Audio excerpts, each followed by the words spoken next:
Doraemon placed a steak inside a meat seed. Then he planted the seed in the soil and watered it to help it grow. The next day, the seed had actually grown into a steak tree. Tsuneo, who was passing by, was drawn over by the aroma. Doraemon used scissors to cut off a piece of steak. He shared the steaming hot steak with everyone. Everyone jumped up from being burned by the steak, but this prime Wagyu beef still tasted absolutely delicious to everyone. Unfortunately, the tree could only produce one steak because the tree needed more space to grow. Upon hearing this, Tsuneo immediately offered his backyard. He also brought out more meat delicacies. Seeing this, Doraemon took out more seeds. Then, everyone began placing the pieces of meat into the seeds. Once everything was ready, Nobita immediately grabbed the seeds to plant them. Shizuka pointed out that the spot didn't get enough sunlight. Tsuneo immediately agreed. He also taught the three of them some basic knowledge about planting trees. However, a book on plant cultivation that fell to the ground gave him away.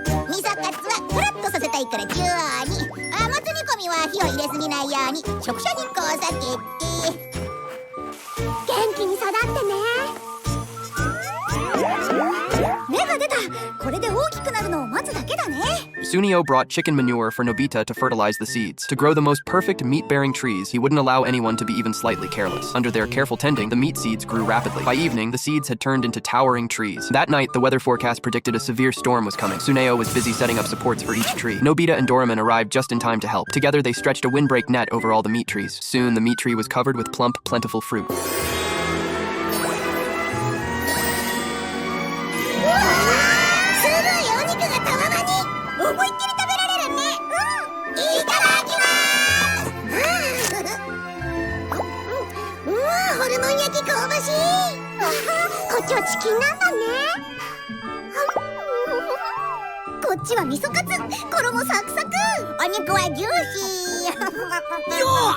Just then, Jian arrived at Sunyo's house. Seeing such an abundance of food, he began eating without hesitation. Out of fear, the others could only silently agree. Jian had a particularly hearty appetite. Soon, he had devoured all the food. Nobita and Doraemon angrily confronted him. Tsuneo was also furious. Jian raised his fist in a threatening gesture. Tsuneo immediately backed away in fear. After eating his fill, Jian turned and left, leaving Nobita and the others feeling resentful and wronged. Shizuka comforted everyone, saying they could plant them again. Fortunately, Tsuneo's mom was very enthusiastic about collecting food, so they still had plenty of meat to use. So the four of them began planting new meat trees again. At the same time, they were ready to deal with Jian. On the third day, Jian indeed came to Tsuneo's house again. However, there were no fruits on these trees. He set his sights on the newly planted area marked no trespassing, but Doraemon had already moved the real meat tree to the back hill.